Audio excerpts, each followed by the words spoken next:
Rana ji door company की तरफ से लेकर आए हैं फोल्डिंग डोर। जैसा कि आप देख रहे हैं मेरे पास इस वक्त फोल्डिंग डोर मौजूद है।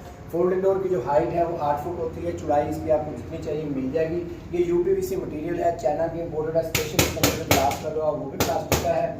इसके अंदर आपको 6 ग्लास मिल जाते हैं और इसके साथ दूसरा डिज़ाइन आपको देखने को मिलेगा। इसके अंदर 3 ग्लास है और 2 पैनल हाफ है। इसको आप अपनी मर्जी के साथ एडजस्ट करवा सकते हैं। फुल ग्लास लेना है या आपने हाफ ग्लास लेना है। यूपीवीसी मटेरियल है, वाटर प्रूफ है। और इसके साथ हम आपको डबल डोर दिखाएंगे। ये डबल डोर हमारे पास लगा हुआ है। सिंगल डोर में भी आप ले सकते हैं, इसको डबल डोर में भी ले सकते हैं।